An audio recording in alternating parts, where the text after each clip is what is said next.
जय श्री कृष्णा। प्रिय दर्शकों, आज मैं भगवद गीता अध्याय 4 के श्लोक 23 और 24 का सरल अर्थ बताने जा रही हूँ। श्लोक 23 में श्री कृष्ण कहते हैं कि जो मनुष्य आसक्ति से मुक्त है, जिसका मन ज्ञान में स्थिर है और जो केवल कर्तव्य समझकर अपना कर्म करता है, उसके सारे कर्म समाप्त हो जाते हैं, यानी उसे बंधन नहीं देते हैं। प्रिय दर्शकों, इसको हम इस तरह से भी समझ सकते हैं कि जो मनुष्य गीता का ज्ञान केवल सेवा भाव से ही देता है, प्रसिद्धि की इच्छा नहीं करता, वह कर्म बंधन नहीं बनता है, बल्कि पुण्य बनता है। यानी कि कर्म करे पर फल की आसक्ति ना रखे। श्लोक 24 में कृष्ण कहते हैं, जिस व्यक्ति के लिए सब कुछ ब्रह्मा यानी कि ईश्वर ही सब कुछ है, अर्पण भी, हवन की सामग्री भी, अग्नि भी और कर्म करने वाला भी, वह मनुष्य ईश्वर को ही प्राप्त होता है। अर्थात हर कर्म को ईश्वर को समर्पित करना चाहिए, उसका जीवन ही यज्ञ बन जाता है।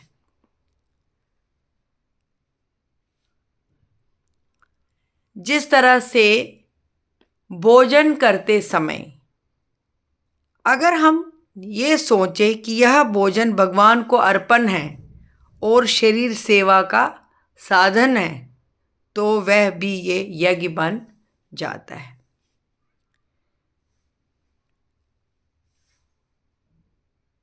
घर का काम, सेवा, व्यवसाय, यदि हम यह भाव रखें कि ये सब प्रभु को अर्पित है, तो वही कर्म पूजा बन जाता है।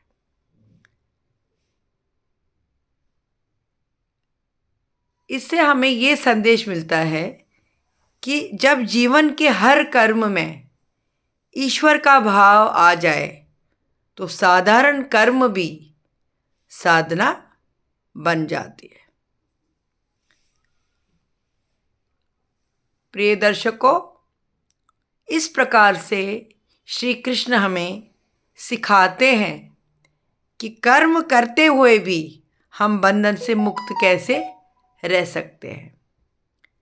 जब कर्म में आसक्ति नहीं और हर कार्य प्रभु को हम समर्पित करते हैं, तब जीवन स्वयं एक यज्ञ बन जाता है।